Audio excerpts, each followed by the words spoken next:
Sir ఇప్పుడు పోలవరం పూర్తి చేద్దామని చెప్పి మేము కట్టుబడి ఉన్నామని నిర్మలా సీతారామన్ గారు అన్నారు. కానీ సాయం చేస్తామని ఒక్క మాట కూడా చెప్పలేదంటున్నారు. దీన్ని మేము ఎలా అర్థం చేసుకోవాలి? అసలు కట్టుబడి ఉన్నాము అంటే బాధ్యత ఉంది ఆమెకి. భారతదేశ పౌరురాలిగా, భారతదేశానికి యూనియన్ క్యాబినెట్ మినిస్టర్ గా బాధ్యత ఉంది కాబట్టి వీఆర్ కమిటెడ్ టు ఇట్ అంటాం. బట్ హెల్ప్ చేయాలంటే డబ్బులు కావాలి కదా. మనకే డబ్బులు, అన్ని డబ్బులు మనకే ఇచ్చేస్తే మిగతా వాళ్ళు ఎలాగా? ఇప్పుడు ఒక ఫ్యామిలీలో 4 ఉన్నారు పిల్లలు, 4కి ఈక్వల్ గానా రేషనల్ డిస్ట్రిబ్యూషన్ కావాలా? That is Nirmala Sitharaman. Nirmala Sitharaman is a teacher. Basically ఆమె బేసికల్ గా టీచర్ కాబట్టి ఆమె ఈక్వల్ డిస్ట్రిబ్యూషన్ ఎన్నడూ చేయదు, రేషనల్ డిస్ట్రిబ్యూషన్ చేస్తుంది. ఏమిటి డిఫరెన్స్ ఈక్వల్ కి రేషనల్ కి అంటే, సపోజ్ మనకి 4 పిల్లలు ఉన్నారు. 4 పిల్లల్లో పెద్దవాడు 1 ఇడ్లీయే తింటాడు, 3వ వాడు 5 ఇడ్లీలు తింటాడు ఆకలిని బట్టి. నువ్వు చిన్నవాడు కాబట్టి పెద్దవాడే 1 ఇడ్లీ తింటే నువ్వు చిన్న హాఫ్ ఇడ్లీ తినాలంటే కుదరదు. ఎవడి ఆకలికి వాడు. వీడు చిన్నవాడు ఇంకా బుడ్డోడు ఒక 15 ఇడ్లీలు తింటే ఇచ్చేస్తానంటుంది. కాబట్టి Nirmala Sitharaman honourable finance minister ఏమీ తప్పు చేయలా. కమిటెడ్ అని అంది, కమిటెడ్ నిలబడి బరాబర్ ఉంటుంది. ఆమె సంగతి నాకు తెలుసు, డిఫెన్స్ మినిస్టర్ గా ఉన్నప్పటి నుంచి నాకు తెలుసు. కాబట్టి ఆమె బోయినపల్లి కేంద్రీయ విద్యాలయ దగ్గర అక్కడ ఒక గేట్, మల్లారెడ్డి ఎంపీ వీళ్ళంతా ఉన్నప్పుడు అది పబ్లిక్ కి ఆ గేట్ మూసేశారు ఆర్మీ వాళ్ళు. మూసేస్తే స్కూల్ వాళ్ళు తెరిపించేశారు. కేంద్రీయ విద్యాలయ సంఘటన తెరిపిస్తే వీళ్ళు ఏం చేశారు, పబ్లిక్ అంతా కూడా వెళ్ళి మల్లారెడ్డి గారికి చెప్పారు. ఈయనేమో అదేమో ఆలోచించుకోడుగా మన మల్లారెడ్డి పబ్లిక్ వదిలేయాలా అని చెప్పేసి నిర్మలా సీతారామన్ గారికి చెప్తే ఆమె అది మూయించేస్తే ఎక్స్ప్లెనేషన్ కాల్ఫర్ చేశారు. మనం మూసేసాం, అది తెరవమంటాడు ఆయన మల్లారెడ్డి గారు. సో అది డిఫెన్స్ ఏరియా, డిఫెన్స్ పబ్లిక్ ఎలా, పబ్లిక్ కి డిఫెన్స్ వాళ్ళు కావాలంటే ఓపెన్ చేస్తారు. అక్కడ అదేమో పబ్లిక్ వే కాదు అది. అటువంటి టైంలో నేనే డైరెక్ట్ గా నిర్మలా సీతారామన్ గారికి మొత్తం రిప్రజెంటేషన్ ఇవ్వడం, ఆ తర్వాత ఆమె స్పోర్టివ్ గా ఆమె విని చక్కగా చేసింది. దానికి మూసిపడేయండి అన్నాం అంతే అనమాట. కాబట్టి ఆమె తీసుకునేటటువంటి డెసిషన్స్ ఎప్పుడు కరెక్ట్ గా ఉంటాయి. రేషనల్ డిస్ట్రిబ్యూషన్ చేసింది. ఏ రాష్ట్రాలకు ఇవ్వాలో, ఎవరిని ఎక్కడ తొక్కి పెట్టాలో, ఎవరికి ఎవలా రిలీజ్ చేయాలో అంత ప్లాన్ గా చేసింది. ఆమె దగ్గర మన పప్పులేం ఉడకో. Because she's a teacher. ముందు ఆమె టీచర్ కాబట్టి స్కేల్ పట్టుకుంటుంది అనమాట. కాబట్టి ఆమె బ్రహ్మాండంగా చేసిందమ్మా. మేడం గురించి కూడా చాలా చక్కగా చెప్పారు. అండ్ మీరు దీని గురించి చెప్పడం చాలా బాగుంది sir. Thank you so much sir. ఇప్పుడు ఎన్డీఏ ప్రభుత్వం ధరలు తగ్గించడం చూస్తుంటే మోడీ ప్రజల్లో వ్యతిరేకతను తగ్గించుకోవడానికి ఇలా చేశారనుకోవాలా? ఆబ్వియస్లీ ఎవరైనా, ఏ గవర్నమెంట్ అయినా అంతే కదా, వాళ్ళు మనుషులే కదా. వాళ్ళ ప్రభుత్వం 10 కాలాల పాటు ఉండాలనుకుంటారు. అందువలన ఏం చేస్తారు, అక్కడ సీట్లు తగ్గినాయి. కాంగ్రెస్ పార్టీ పుంజుకుంటోంది, క్లియర్ గా కనబడుతోంది అందరికి, మోడీ గారికి కూడా కనబడుతుంది. కాబట్టి ఏం చేస్తారు, ఆటోమేటిక్ గా రేట్లు తగ్గిస్తే పోయారా బాబు వీళ్ళతో ఎందుకు ప్రజలతో అని తగ్గిస్తారు. లేకపోతే నువ్వు స్ట్రైకులు చెయ్యి, ఏమైనా చెయ్యి. ఢిల్లీలో మొత్తం రైతులందరూ కూడా భయంకరంగా కొన్ని నెలల పాటు చేశారు. నేను ఢిల్లీలో ఉన్నప్పుడు చూశాను.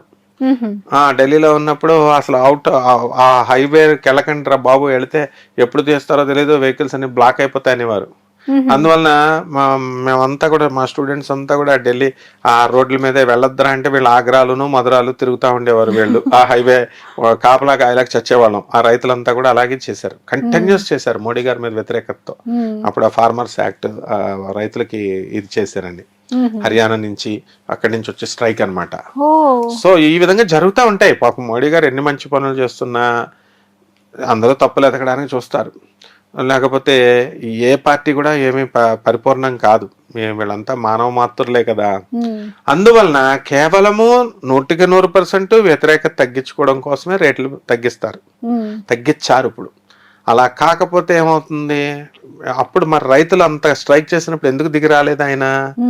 కొన్ని విషయాలు మనం అబ్జర్వ్ చేస్తే, ఇప్పుడు ఏదైనా గవర్నమెంట్ ఒక పాలసీని తీసుకుంటే డౌన్ అవ్వదు, దానికే స్టాండ్ అయి ఉంటుంది. ప్రజల నుంచి వ్యతిరేకత బాగా పెరిగిపోతే అమ్మో ఇది మన అస్తిత్వానికే, మన ఎగ్జిస్టెన్స్కే ఇది ప్రమాదం అని అనుకున్నప్పుడు దిగుతుంది గవర్నమెంట్. కాబట్టి ఆ విధంగా ఇప్పుడు ఏంటంటే, ఇది కనుక తగ్గించకపోతే ప్రజలు గ్యారంటీగా కాంగ్రెస్ గుద్దేస్తారు రా నాయన ఎందుకు వచ్చిన గొడవ అని చెప్పేసి ఇప్పటి నుంచి ఆయన తెలివిగా దూరదృష్టితో తగ్గించుకుంటూ వస్తున్నారు. ఇందులో ఏమీ లేదు, ఇదే చిదంబర రహస్యం అనమాట. చిదంబర రహస్యం అంటే ఏముండదు, గుడి అని చెప్పి లోనకి వెళ్ళిన తర్వాత ఒక గుడ్డ తీస్తారు. మనమేమో ఏదో విగ్రహం ఉంటది కదా అనుకుని మనం వెళ్తాం, తీస్తే గోడ ఉంటది, అంతే తెల్ల గోడ. ఇదే చిదంబర రహస్యం అంటాం అనమాట. సో అక్కడ గవర్నమెంట్ ఏంటంటే ట్రాన్స్పరెంట్ గా చేస్తున్నాడు ఆయన. అందువలన ఇది కూడా, ఈ విషయం కూడా ట్రాన్స్పరెంట్ గా మనం చెప్పాలి.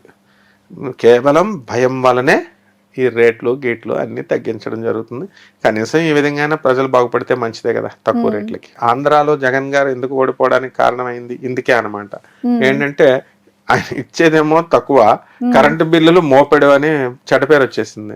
ఎప్పుడైతే కరెంటు బిల్లులు వీటి మీద మాకు ఏదో 3,000 ఇస్తున్నారు, మా దగ్గర కరెంటు బిల్లు 2,000 10,000 వసూలు చేస్తున్నారు, ప్రతి ఒక్కళ్ళు వ్యతిరేకమైపోయారు. అదే విధంగా అలాంటి ఎఫెక్ట్ ఆయన కళ్ళతో చూశాడు కాబట్టి ముందు జాగ్రత్త పడుతున్నారు అనమాట. ఎందుకంటే ఎప్పుడైనా సరే Andhra Pradesh is the central point for politics, which is the political seat of India, political seat of India is New Delhi. Cultural seat of India is Calcutta. And business seat of India is Mumbai.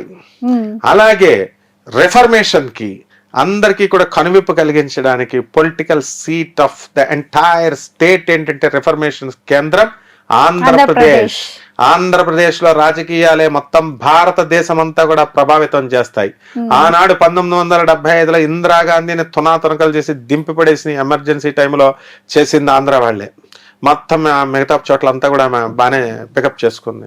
ఎప్పుడు ఎలా ఉన్నా సరే అలాగే ఒంటి left చేత్తో ఆయన NT Ramarao గారు party పెట్టి తునాతునకలు చేసి పడేసాడు అనమాట. సో సంచలనాలు అనమాట, అన్ని కూడా సంచలనాలే.